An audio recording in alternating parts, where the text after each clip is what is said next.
What did one postal service cop say to the other one? Don't leave your post. I'm going to quit my job and become a professional flighter. Best possible decision I could make. Last week, Baby Yoda was literally committing like mass genocide, and everyone was just laughing about it. Welcome to the Council of Nerds. The Council of Nerds.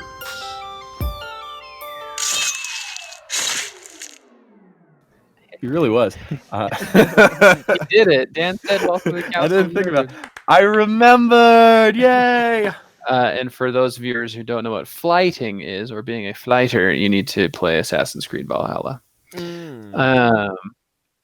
But as Dan said, welcome to the Council of Nerds. Yeah. Hi. Yes. All right. Good talk. Same week, boys. Yeah. Thanks for coming. We are available on all podcast locations, including Spotify, Apple Podcast, and YouTube and Podbean and Google Podcasts. Google Podcasts. That's the one I was trying to think of. I was like, wait. And Anchor. Oh, yeah, Anchor that one. too. Yes, Forgot about Anchor, our lovely Anchor publishing down. app, Anchor. We're also available there. And we have an Instagram.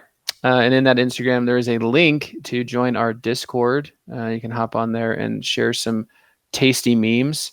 So tasty. Just having a good time all the way around. Today we are going to be talking about the new Mandalorian episode. So if you haven't seen it, spoiler alert. Yes. Get out. Go away. Hide. Hide your kids. Hide your wife. I'm not finishing that. And if we have time, we'll be talking about a video game that all three of us have been playing. Yeah. So that'll be fun. But is it Mando chapter 11? 11. Yes. 11. 11. I'm so good at this. 3. Episode 3. The Open Heiress. up on a crappy ship, sailing through the space of the galaxy. Space. Of space. The space of space. Rounding The ocean. Space. a lightish tan planet, moving towards an earthly-looking planet. Hey, how many? This is Did you Logan guys- showing his recall Are abilities. you watching it right now? No, I'm looking at like my bobblehead of Steve Irwin. I don't know. What? Yeah. Does he have a stingray barb sticking out of his chest, or is that too No. too early? Hey, guess what, Brian? Too soon. You're off the project. You're out of Oh. the pod. No, he You're doesn't have a fired. stingray. He's holding a crocodile in his arms, hugging it. Pretty lit. lovingly. I've had it pretty since I lit. was a child. Anyway, did you guys? We kind of messaged about it, but I really thought that I totally forgot that they had told us what planet or technically it's a moon that they were going to in the Mhm. Mandalorian. But when they so when they got there and I saw all the Mon Calamari and the Quarren, I was like, are they on Mon Cala? Like, is this the same planet from Clone Wars that's Mon Cala? And I was like really excited, but it wasn't. It And it wasn't wasn't. even in the Mon Cala system, and that made me sad too. Here's a fun fact Kinda doesn't about make the spaceships that the Mon Calamari use. They're actually their houses, so that's Yeah. interesting. They're buildings. They're Mon buildings that also can jettison out to space. The Mon Calamari. Cool. Calamari. It's a Mon Calamari. it's Italian I for think that squid. means like squid, right? Yeah. Yeah, Yeah. which is funny because the Quarren are much more squiddish. Like, yeah. Yeah, really good episode. My overall thoughts on it are very happy until like something towards the end, which we've actually already talked about, I think, in our last episode. But man, I actually didn't expect it. I think that's why I liked. Okay, again, spoiler alert for people who haven't seen it. This is I guess the biggest spoiler of the whole episode. And we'll go back and talk about some of the stuff previously, but there wasn't that much. Bo-Katan showing up. Dude. I loved that. That was cool. Bo-Katan, since That was Clone Wars, cool. has probably been like one of my top favorite Star Wars characters of all time. Not because she's a ginger, but mainly just because she's a shield maiden of the Star Wars galaxy. Like, she's a Viking woman of the Star Wars galaxy.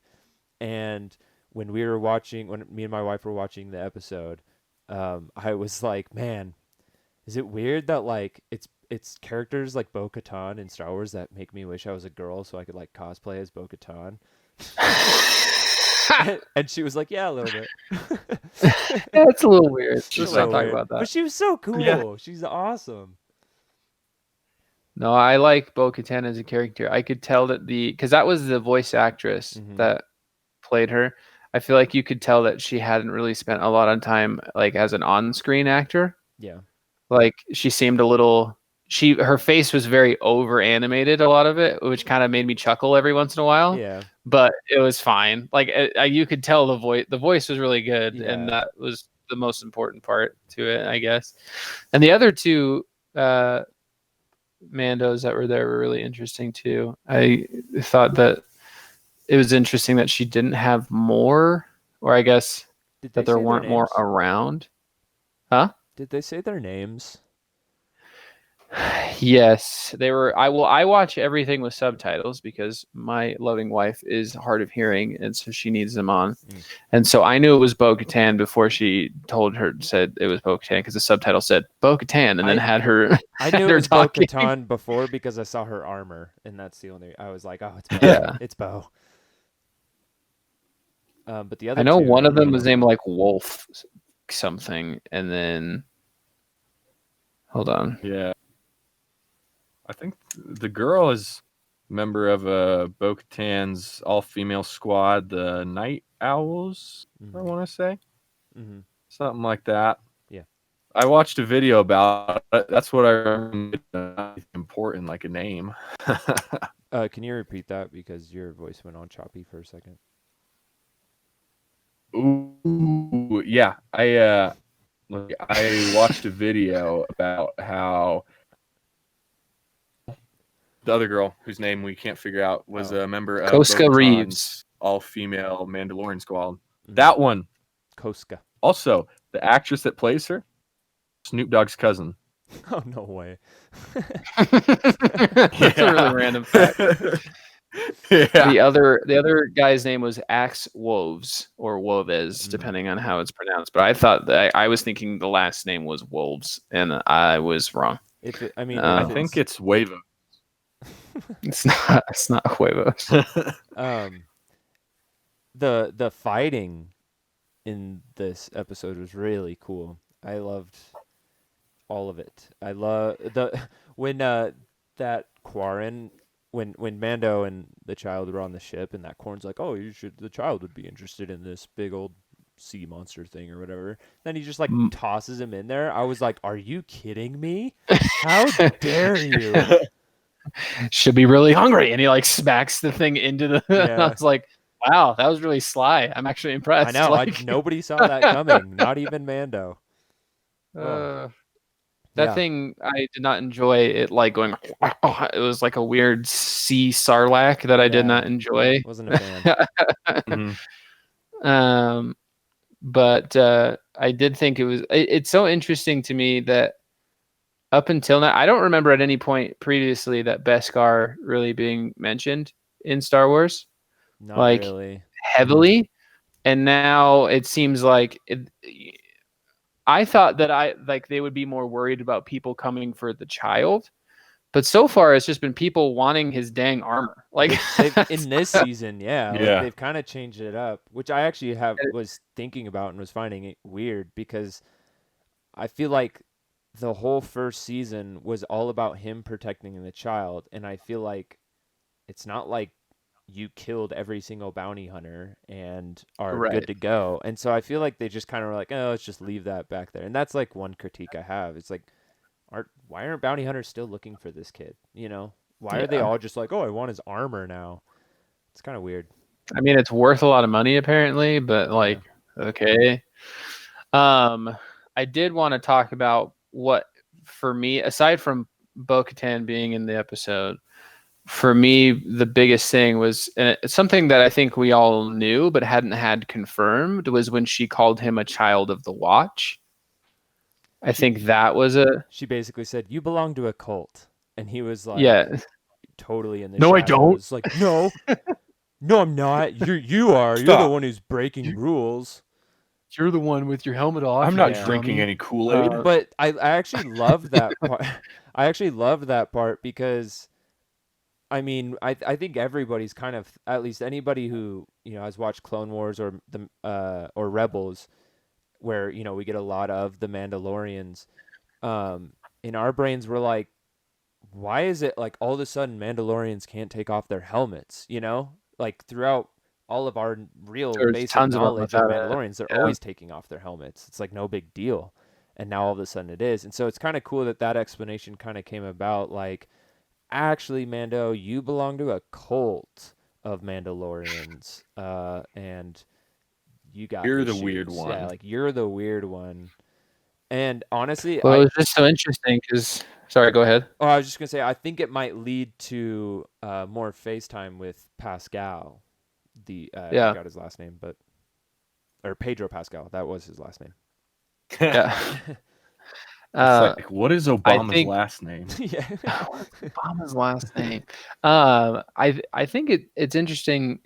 Well, first off, because we had all said, when it shows that scene in season 1 of him being rescued by a Mandalorian, we're like, oh, he's got the Death Watch sigil. Mm. Not a lot of people know even what Death Watch is, unless you've watched, like we were saying, Clone Wars or Rebels. And but it was never confirmed outright, that he was in some way affiliated with the Watch.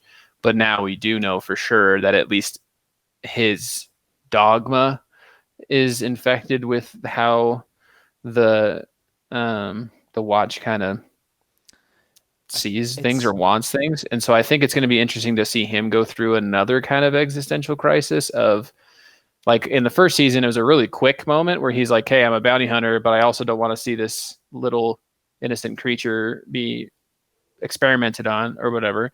So I'm going to take him back. That was a quick moment. Whereas I feel like now he's actually going to have like a character defining kind of complex issue with how his perception of what it is to be a Mandalorian versus the generally accepted reality of what it is to be a Mandalorian. I think it'll be interesting. From like the stuff we've learned mainly from Rebels, well, I guess, and Clone Wars, I think that like, so if we look at like the behavior of Din Djarin, the Mandalorian, with like his little clan there, right? In the first season, they are very like strict, right? No, don't take off your helmet. And then, she asks, have you ever removed your helmet? Has anybody removed it off of you or whatever? And he's like, no, never. Yeah. And then like, the whole like, this is the way kind of thing. I think maybe a reason, I mean, they continued that, and like maybe, Death Watch was really all about that. Maybe we don't know because it was never showed. But like with Bo-Katan and like her side of the Mandalorians, they have been they love Mandalore as, the planet. They love their like genealogy. They love their history. But like they have seen so much betrayal throughout all of Mandalore from Mandalorians and clans, right? Of Mandalorian warriors. Infighting, especially with Death Watch. And then, even people who are on, I mean, she was part of Death Watch, and then Death Watch decided to join with Maul, and she didn't like that, and a lot of them didn't like that, so they all separated. And so it's just like, maybe she's just like, their way isn't the way. Like, this isn't the way. They're just like, whoever's powerful, whoever's going to win, I'm on. They're like the Malfoys, It's like, whoa, Voldemort's winning right now, I'll be on his side. Or, Dumbledore's a good guy, we'll be on his side, but, not really, kind of thing. And so maybe that's why they're like, we don't live the same way as you guys. Like, that's become a cult of Mandalorians, and that's not what we're about. Yeah. I did appreciate her sarcastic "this is the way" moments with him, because, like you said, she was part of that society, of that splinter group for a while. So it's not like she's unfamiliar with their dogma and how they kind of go about what they do. So she's like, this is the way. And he's just like, you could tell like he's just super pissed off Yeah, he when was she like, says that to "You're him. mocking me, aren't you?" But then it turned to a more sincere at the end of the episode of this is the way, and he's like, this is the way, and they actually had a respectful back and forth there. Yeah. So it's kind of interesting that she used it spitefully, but then came to respect at least the fact that that's all he knows. Yeah. And I think that it'll be interesting to see him explore more realities of his past and things like that. So something else that's kind of weird as well that I've noticed, and we talked about this in our last episode, was like in the first episode of this season, chapter 9, baby Yoda, or the child, wasn't really involved. And then in chapter 10, he was a little more involved, and it was kind of nice. This episode, he wasn't really involved. I mean, other than like him getting kicked into the sea Sarlacc thing. I mean, he was like, "Oh, frog lady, babysit my kid for a bit. I got to go do something." And I'm finding that weird because for me, like, and this was one of my worries, was like, as much as I love Bo-Katan being in it, and we'll get to this a bit later, but the character they confirmed in this episode, who are, they're both from animated series, and also Boba Fett from episode 1. It's like, okay, so I just kind of feel like we're kind of taking away from something else, and maybe they're losing their identity a bit. Yeah, and it's like, that's why I didn't want that. I love it, but I don't want it at the same time, because I wanted this to be its own thing. I wanted it to be The Mandalorian, not like Clone Wars and Rebels and stuff. And The Mandalorian. Yeah. And so that's where I'm like kind of bummed out. But it will be interesting to see where this goes. I did like the moment that the child had when he was playing with the little tadpole thing at the very end of the episode, where he was like, "Oh, this is why." I think he had a moment, like in my head, he had a moment of, "This is why you didn't want me to eat these things." Yeah. Cool. Like, and because I think about Yoda and what he valued really most, as at least for him personally, was life. Yeah. I just feel like in general, like he valued the preservation of life at all costs, and he was the last of anyone on the council to want to enter the Clone Wars or want to go into any kind of conflict. He always wanted to use diplomacy or some other tact. And I don't know if that's a prevalent thing with his species, but it could be. And maybe there is an appreciation of life in some regard there. But at the same time, he half genocided an entire species. So not Yoda, the child. Yeah. Yoda. No. Yeah, I remember that. I don't. Wait, are we switching up Anakin and Yoda? Yeah. But we also just need to remember that the only people who really matter are the people who are worried about the attack on the Wookiees. Right. So, that is that's still my favorite Star Wars. Kiadi Mundi. Kiadi Mundi's a unit, man. But what about the? Did you know that Fun fact about Kiadi Mundi, he's the only member of the council who's allowed to have wives, of which he has many, because his species is in danger. Yeah, I remember reading that. I thought that was interesting. Even more in danger after Order 66. Yes. He might be the last male. Speaking of that, remember that video I sent on the Star Wars about all the war crimes? Yes. Yeah. My favorite part is the dude was like, hypothetically, Anakin was defending himself against child soldiers when he killed all the younglings. Yeah. I wrote that might not be a war crime. I commented back saying I mean, he's not wrong. Like, those teenage punk Jedi were probably like, I can take him, and then just started attacking him. Agree. Not saying what Anakin did was right, but I'm saying it might have. But what I'm saying is, I understand. Wrong. Legally, it's in a gray area. I'm trying to think. I'm trying to think of other moments that I really like. I I did. have some. Go ahead. So two parts. Kind of pushing it forward as well. One part, it's really small, but I really loved it, was when Mando's walking with the child after he's like, "You guys aren't Mandalorians," said that to Bo-Katan, and then he's on land, it's night, and then all those Korn, like the gang of Korn show up, and he's like, "You killed my brother," and he's like, "Let me pass," and then all of a sudden Bo and those two others land from their jetpacks, and she's just like, "He didn't kill your brother. I did," and then they just wreck them all, like just done. Yeah, like that was so cool to me. Just like, and that's where like I feel like that moment should have been maybe a little longer, mainly because that seemed to be the moment where Mandalorian was like, "Okay, you guys are cool," like, "All right, you got my back." Like that's Alright, more fine. important than Alright. anything. So I Which like is, I feel like the same reason he ended up liking Cobb Vanth is because Cobb Vanth ended up helping him to accomplish something. Yeah. So he didn't kill Cobb Vanth. Like, you know what I mean? Like, but I was gonna say something that I was disappointed by.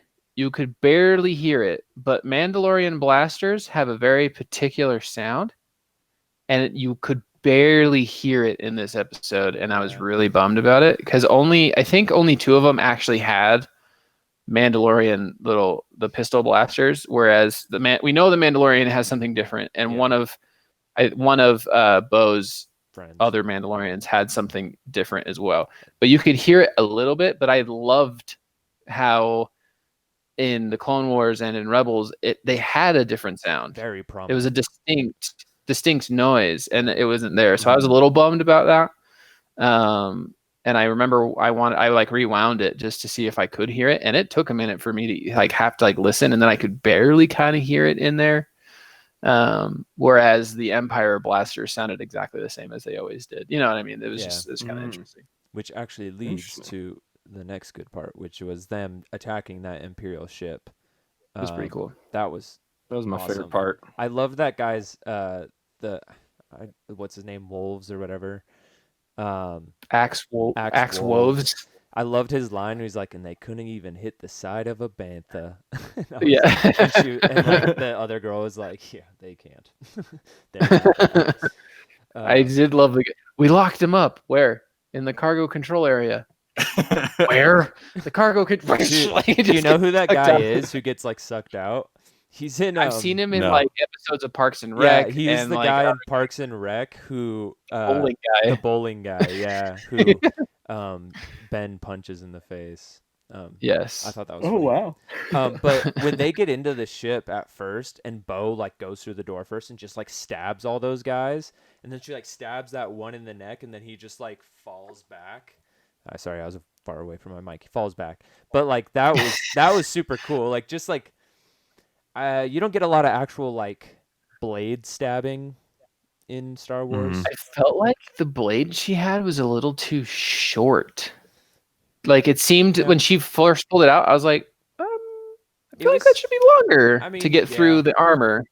That was my only very Assassin's Creed, Yes, it was Assassin's Creed. Yeah, it was a cool moment because I did appreciate that it was like visceral, like it was like we are not effing around. Yeah, like there's a difference between it's that Joker line. He's like, you know why I always use a knife, and he talks about like you take away why he enjoys using a blade versus a gun. He's like, a gun's just not personal enough. Like, and he just goes into this whole but there's a lot of love lost between the Mandalorians and the Empire, especially. Oh, yeah. The Mandalorians don't necessarily enjoy the Jedi either, but the Empire specifically is probably who Bo-Katan wants to see burn more than any other entity in the universe.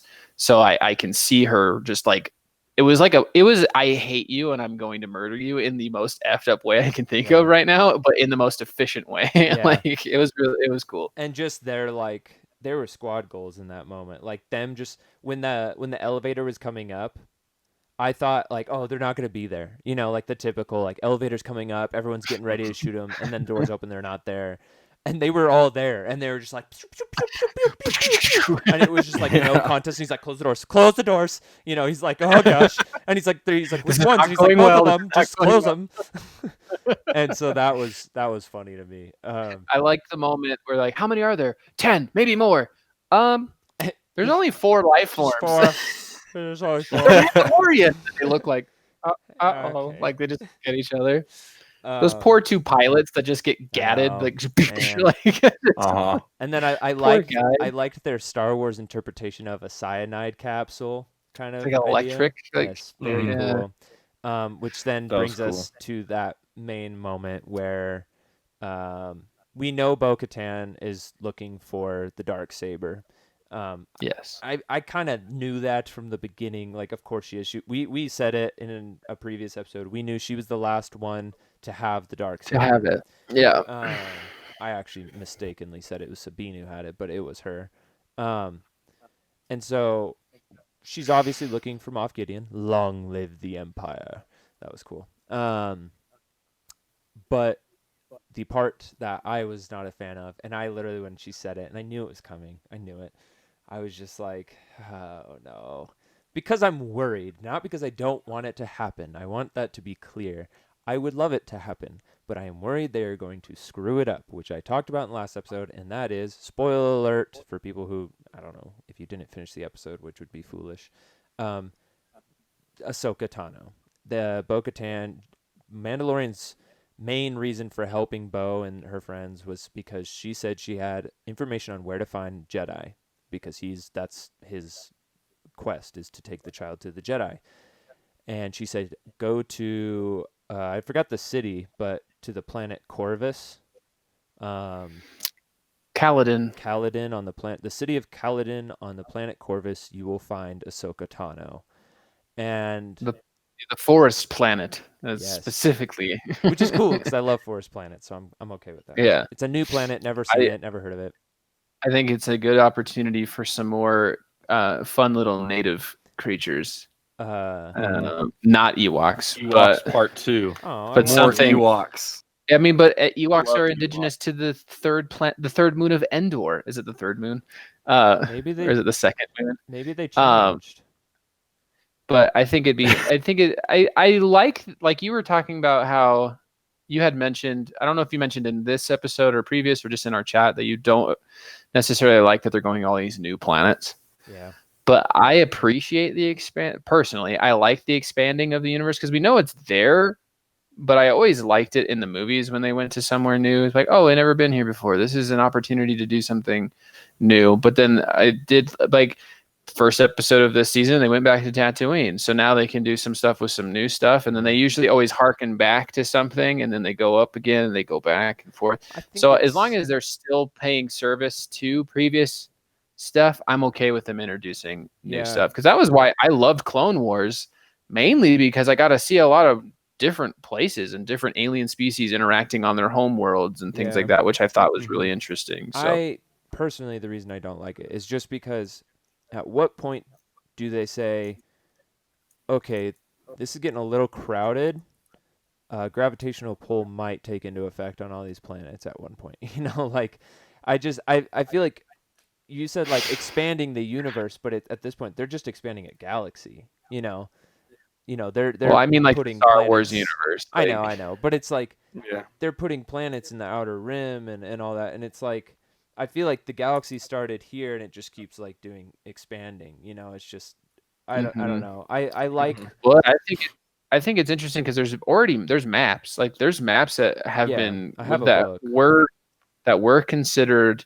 to be the map, and I wonder if they like, and I haven't looked, and maybe you have, but I wonder if any of these planets are already mentioned. Like whatever this planet they went to, it's the moon of this planet. I wonder if you looked on some of those maps that were around, if that planet was there, or you know what I mean? Like, yeah. So I did look up specifically for this Cordova one or whatever it's called. Yeah. Well, and also the water planet they were on for this episode. I looked up both of those. It's not a planet; it's a moon, but the planet that it is a moon of as well. I looked them up, and they're only sourced to the Mandalorian. So there's no source of them in any other Star Wars. And that's where like I like the introduction of planets. I do. Like I like how you say like at least they start with Tatooine, you know, and then they have room to be like, all right, and here's some other ones. But I also feel like if they're going to be throwing in these Clone Wars characters, or you know, they're throwing in kind of a fan service thing, why not fan service to planets that are very, very rarely visited, especially in live action? You know, let's go to Ryloth, let's go to Lothal, um, even like maybe going back to Camino for some reason, or you know, That'd be cool. there's just things that I'm like, but like, can we go Do back here? do Naboo again. Make Naboo better than the first Yeah, time. or even just make go them Make Naboo moons great. of a planet we already know. You know, yeah, I don't know. go kill some Wampas on Yeah. Hoth. You know, like And my biggest beef with the whole Ahsoka thing, and I explained it to you, and I've explained it to some other people as well, is I just don't want them to mess up the voice. Bo-Katan did really well because it was the voice actress playing the person, so that worked, of course. But like, let's put this in like perspective. Like, you take away the voice of somebody, you can make somebody look like someone, right? They could have gotten another actress to play Bo-Katan who looks more like Bo-Katan from the show, but the voice is just like so key. And Ahsoka Tano specifically, her voice to me is her character. Ashley Eckstein's voice is just, it's been there since the beginning of Ahsoka. And the rumor of what's her name, Rosario Dawson, being Ahsoka as the body, great. If you have Ashley Eckstein as the voice, otherwise to me it's not her. Especially since at the end of episode 9, when Rey's hearing all those voices, it's Ashley Eckstein's voice as Ahsoka. So that's where my Yeah. issue comes. If they do it right, awesome. I'm all for Ahsoka being in it, but it has to be her voice.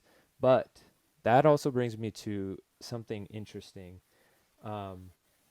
because now that I knew they're possibly going to introduce Ahsoka, I wanted to look up to see, well, like you know, they got I forgot her name, the woman who plays Bo-Katan. They got her to play Bo, so I was like, maybe they are. So I went to IMDb to see the casting for this season, and I found something interesting. First of all, Ashley Eckstein wasn't listed, but there was also no casting for an Ahsoka Tano, period. So maybe they didn't want to list it. but they did with Boba. They did with Mhm. Bo, and those are pretty big. And so that's why I feel like possibly she won't be in this season. You know, maybe she's not going to make an appearance in this That's season what- because she's not there. Or I've thought maybe what you'll get is a hollow message. I've thought that maybe, or maybe what you'll see is her in some kind of battle or something. You know, like she's in a conflict and he can't actually get to her, and she's just, you don't actually hear her talk, or like some kind of situation where I've Yeah. thought like there's a way to get around the. Minor Because I dialogue. feel like you're definitely not alone Yeah. in that, the way you're thinking about that.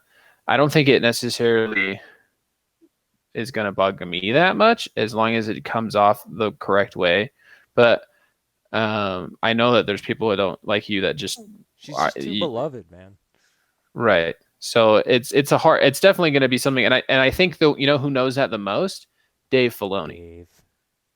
So I feel like he's not just going to give everyone a gut punch and rewrite Ahsoka Tano. So, you know, No, he have some wouldn't do faith that. in the big man Dave and John Favy, and let's see what they can pull out. And I have faith that it'll be better than we think, but keeping our expectations Yeah. low may not be a bad idea. Yeah, I'm still gonna keep my expectations fairly low. But what's also, I mean, a thought that just came to me is like, if they do introduce Ahsoka, we all know who she's gonna be with. She's gonna be with Sabine, Sabine. and possibly, I mean, I don't know, but possibly an Ezra. And so it's like, Yeah. man, dude, like, why didn't you just make a live action Clone Wars Rebels thing instead of a show called The Mandalorian? Like, if we're just gonna have all these characters we love, it's like, I don't know. takes away from the Mandalorian. Well, let's say this happens in the next episode. He finds Ahsoka, but then how many episodes we have left in the season? Maybe 6 after the 4th one. Maybe we get 10 in the season. Maybe we get more because it's the 2nd season, and maybe they gave them more playroom and they get to do more episodes for the 2nd season. But it could be episode 4. He finds Ahsoka. They have a little bit of a conversation. He goes, "F you. I'm not giving you the child. I don't trust you." And he splits and tries to go on this whole other thing and wants to raise the kid as a Mandalorian. I don't know. Like, it could be a totally different thing. And then the next 10 episodes are vastly different. So it might just be, a front load of fan service, and then they just kind of skid and turn onto this different path for the rest of the season. We don't know. I'm excited about where the season could go. Yeah. And there's only one path, really, that if they chose to take it, like you're talking about, basically just a live action Clone Wars / Rebels, I'm not going to necessarily enjoy it as much as if it was just new stuff. Yeah. But that's the only path on a lot of different options they have. Your voice crack? Oh, a little bit? I turned 13 right there. Wow. That I think that there's a lot of potential for some cool stuff. So yeah. But all around, fun episode. Lots of... It was a different style of fan service that I think was very. It was like, subtle is not the word, but it was like there was a lot of fan service in there, but it wasn't like in your face fan service like the first time they go to Tatooine in season 1. That was a kind of in your face fan service. I liked it, but some people didn't because of that, and so I really liked how they did it this time though. Yeah. All around, I have nothing but it took me a few times to watch. The first time I watched it, I felt like the fan service was a little bit heavy. But then after I watched it again, I realized that isn't going to be the case for most people. Mm-hmm. That was the difference. Because I've watched the Clone Wars series 4 times probably now, all the way through. Mm. And I've watched Rebels once or twice. And so I know who these characters are. Yeah. But I know so many people who have only seen... They haven't even seen the original trilogy. They've seen the prequels and the sequels. And they're like, "I'm a Star Wars fan." I'm like, "No, you're not." Stop. First off, you're not. Second, so I mean, there's a lot of people who have seen all the movies and then have just seen Mando that don't necessarily know who Bo-Katan is. And I need to remember that. Yeah, I need to remember that because it's fan service for me, but not for thee. You know what I mean? Yeah. Like, it could be for someone else. It's just, who the heck is that person? And, it's fine if you haven't seen the original trilogy or even the prequels and you've just seen the sequels and you've loved The Mandalorian. But just don't call yourself a Star Wars fan if that's the case. You're accepted as a human and for watching the show and the movies, but you're not a Star Wars fan. Just stop. I mean, a lesser human, but a human. What's that Michael Jordan thing? Stop. What does he say? Stop it. Yeah. Yeah, that thing. But hey, we have a little bit of extra time if we wanted to dive a little bit, obviously with not too many spoilers or anything, but to talk about the what you talked about at the beginning. Yeah, so in my little intro, I talked about going and quitting my job and becoming a professional flighter, which is like slam poetry competition. It's like the Viking era of slam poetry. It's like a rap battle, but it's one line at a time. Yeah, so all 3 of us, it started with Logan having a total unit for a friend who gave him... I want to give a shout out. We all know this total unit. His name is Connor. Connor! He was on the show. Friend of the show. And for my birthday, which, by the way, my birthday, when people are listening to this, if you're listening to it on Tuesday when it comes out, my birthday is today, but on Tuesday. And so for my birthday, Connor texted me and he was like, "Hey man, are you getting Assassin's Creed Valhalla? Like, when are you going to pick it up?" And I was like, probably not for a while. Like, maybe when I like scrounge up $60 that I can spend on a game, And he was like, "Oh, dang, yeah." And he's like, "When's your birthday?" And I was like, "Tuesday." And he was like, "Wait, really?" Like he thought I was like kidding. And I was like, He's like, "Are you "Shoot." serious?" Yeah. And he's like, "Well, I'm gonna get you a gift then, if you catch my drift." And I was like, "Dude, like you do not have to do that. Like that's a lot of money, kind of thing. You know, I don't really care about getting a ton of gifts or anything or gifts at all." My parents don't even spend $60 on me on my Yeah, birthday. no So. way. And so I was like, I was like, dude, like you don't have to. But he did, and I was super grateful, and it's super cool. And he got himself a copy as well. And man, it's a fun game. Very I fun. do want to detail the difference in gaming commitment between the three of us. Yes. Because it's very distinct. So the game saves on its own, but you can go into a manual save, and these two decided to tell me to go manual save to find out how long I had been playing the game for. Logan said that he reportedly has what, 2-3 hours? It's like 4 or 5, probably. Okay, 4 or 5 hours. Dan, what do you feel like you're at with it?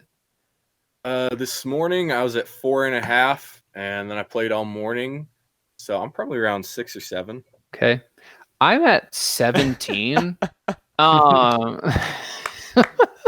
So I'm the casual gamer. I didn't even realize that I'd been playing that much. Time flies when you're having fun. I was like, chill, dude. It's been out like 2 days. Yeah, it came out on the 10th, I think. Yeah. Yeah, it's a very fun game. I have not been able to stop, much to the chagrin of my wife, have not been able to stop playing this game. It's just fun. I think that's the biggest thing with this game, is that it's just fun. Like you can just get lost in it and just go do whatever the heck you want, and it's fun with whatever you're doing. It's a little buggy at times. Like I've phased through the ground once or twice. Yeah. And I have a digital version of the game, and it crashed on me once so far, which sucks. But Rip. But other than that, some people have reported big rip. Some people have reported corrupted save files, and they've had to restart the whole. That I just said happened, restart. That was restart. The whole game, and that happened to. I was on Reddit, and I was like, it happened to a guy who was 25 hours into the game, and he had to restart the whole thing, which is devastating. Like I can't. So you have to take a break after that, man. Yeah, you need to take a minute and just breathe. Right. You need to go play some other games for a while before you take that again. But for those of you who don't know, Assassin's Creed Valhalla is the latest installment in the Assassin's Creed franchise. Number 3 in the line of the more RPG style Assassin's Creed. Started with Origins, then you had Odyssey, and now you have Valhalla. You play as a Viking, which is very fun. And it is a lot. Vikinger, Drengir. It is a lot more visceral than any other Assassin's Creed that I have played. And this isn't spoilery. This is stuff that had already been announced and established, but you can actually, like in the intro trailer that they showed, and they were like chopping people's heads off. You can chop people's heads off. You can take their arms off and their legs and stab spears through their chest. The other thing that I had heard about previously, and I've been able to see in the game. If any of you have played the Sniper Elite games, they have a mechanic in Sniper Elite where they do these slow-mos and the bullets kind of go through and you see their organs and bones break and they die. They have a similar thing in this for assassinations on high-end targets, where you just see the blade go through and like stab their organs, and they kind of burst. And it's very like hyper realistic and cool looking. It's really quick. It's not quite as like slow-mo-y as Sniper Elite, but it's still a cool touch, or it's just like nice. Like you're just like seeing their organs just like, and you're like, yay, it's a fun pinata. But the game all around, in my opinion, very fun. But if you guys wanted to, I've been talking too much, clearly, because I've been playing too much of the game. So I mean, you hit all the points with like the mechanics of the game and the game in general. Super fun. My favorite thing, and it's always been a favorite thing of mine, and also a reason why I was so excited for this game, is just the Viking culture and the Viking the historical accuracy that they're throwing in the game, along with the mythology. That for me that was what sold me. I've Yeah. always been into that. The show Vikings is one of my top favorite shows, at least to a point until some stuff happened and then it just kind of got weird. But And characters from that show are in this game. yeah, So which Really? we knew are historical characters in real life. Yep. And- Ragnar Lothbrok really existed. He was a yeah, real person. He was and actually in my sort of in my family tree. I also got Leif he's Erikson. somewhere. Yeah. Happy Leif Erikson Day. Hinga dinga durgan. Yeah, so but the mythology and the amount of mythology too, like you have not only like the gods, like you have Odin and they had Fenrir and all that, but like even like the creatures. That's something I'm really loving, the tattoos too. Like they have the Jormungandr tattoos, and then the ravens, Hunin and Mungin, like those are Odin's ravens. And Huge. I Yeah. just find it's just like little things like that and small attention to detail that I really appreciate in this game that for me is just cool. I don't know. I mean, there's of course the bugs, but I feel like every game at the beginning has bugs and they'll get Yeah. fixed. They get patched out. Yeah. Yeah, but for the most part, this is a top tier game in my opinion. One of the best games I've played in a long time. Dan, I'm interested to hear your opinion of it because you actually haven't played Origins or Odyssey. So Yeah. how do you feel about this like RPG style? Because the other two, like I've played Origin and Odyssey, and so I'm used to this RPG style. But the last Assassin's Creed you played was Black Flag, right? Yep, that was the last one that I played a lot, and I played it a lot. I told you this when we were playing earlier. It's the only game that I've done like everything and like done all the collectibles, done the story. Takes The a only long game where time. instead of saying, it says like 60% and you're done with the story, it says 100%. Yeah. So I like that. I did try Odyssey probably a year ago. I rented it from Redbox, and I couldn't really get into it. Like I didn't think it was fun or anything. I remember I climbed like the statue on the first island, and I saw the dude's dong, and I was like, "That's funny." And then yeah, I didn't really play it much, and I returned it after 3 days. But I really liked Odyssey. It's been fun, and I think the reason I like it so much is kind of like what Logan said, like all the Norse stuff. Yeah. Because I loved God of War. That was like one of my favorite games I played in a while. Yeah. I also rented that from Redbox, and I beat the whole thing in 3 days. Holy Very little sleep right there. Let me tell you that. I need my nerd alert button. Yeah, I'm Dedication. Yeah, that's when I was a hardcore gamer. That's when he would have No, I already really had liked 25 hours into the game if Yeah. that was back in those days. Yeah, I would have had 25 hours in my first day. He would have turned back the clock and gotten an extra hour. That's how dedicated he is. Yeah, dedicated my craft. Yeah, I just liked it. It's been fun trying to collect stuff, and I like how the collectibles have been semi-unique so far. Like I'm just, spoiler alert, I'm just leaving to England. That's in the trailer. 7 hours into the That's like game now. part of the title of the game. They're like, fight England's dark ages. They say that. Yeah. I never watched the trailer. Dan You makes should a watch really them. good. They're actually really good. Yeah, Assassin's Creed trailers in general have always Pretty been awesome. top notch for me.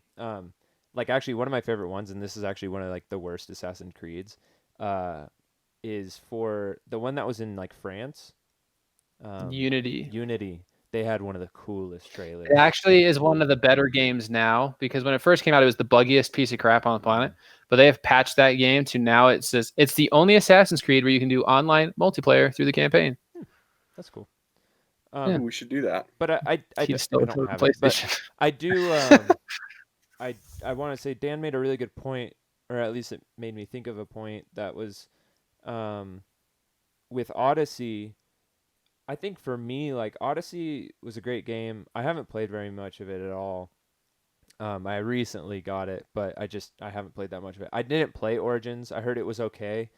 And I so loved Origins. Again, I like Egyptian lore too, though. Well, So that's yeah. what I really enjoyed. See, I love I'm into Egyptian lore I'm as into well. Greek gods and stuff, but I feel like the Greek gods took a backseat in Odyssey, whereas in Valhalla that I've seen so far and Origins, the mythos and gods are part of the story because it's what drives everybody in Right. this. Whereas in Odyssey, they're like, yeah, they're there, Yeah. but they don't really care. But that's also kind of what I'm saying too. With Odyssey, I've always liked the Spartans, and I always liked Greek history and mythology and such, but it wasn't one of my favorites. I find Egyptian mythology really interesting, but I maybe the reason I didn't really want to get Origins was also just because I like reading about Egyptian history instead of like playing a Sure. game about it.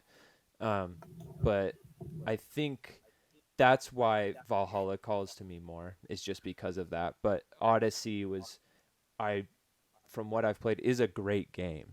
It's just it doesn't call to me as much as Viking mythology. The reason I liked Origins a lot as well is because it, via the title, is the starting point of the conflict between the assassins and the Templars, which back then is the Order of the Ancients, which is Templars, and the Hidden Ones, which is the Assassins. That was their original names.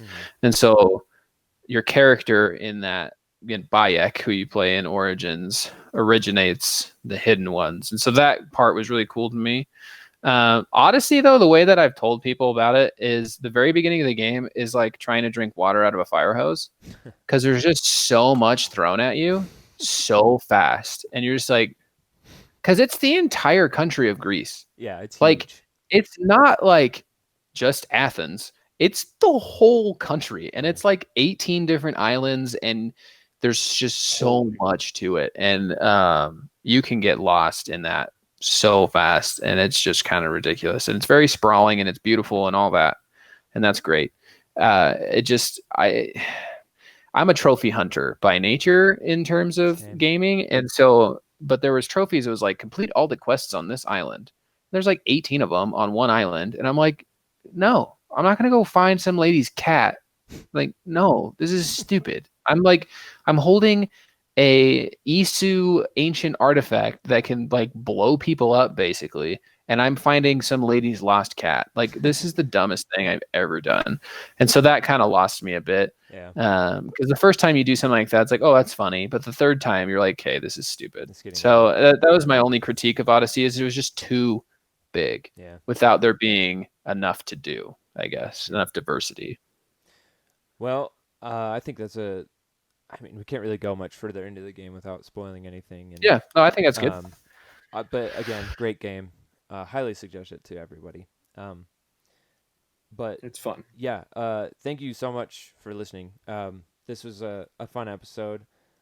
I think it's good. We'll do every week until Mandalorian's done. We'll do a bit on the Mandalorian, and then maybe a little bit at the end if we have time on something a little different, which is really fun. It kind of includes different people. But we appreciate the support. Like we said at the beginning, you can find us on YouTube. You can find us on Spotify, Apple Podcasts, Google Podcasts, Podbean, Anchor, and all that.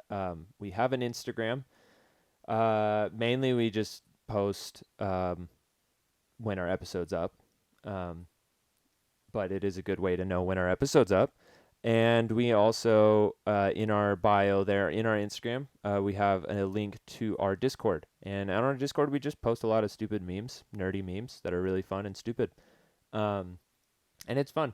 So if you want to join that, come on into the Discord. I don't know. Do you guys have anything else to say? See you on the next one. Daniel-san. You'll hear us on the next one. All right, cool. All right, well, thank you so much. And like these guys said, we'll see you on the next one. Bye. Bye. Bye. The Council of Nerds.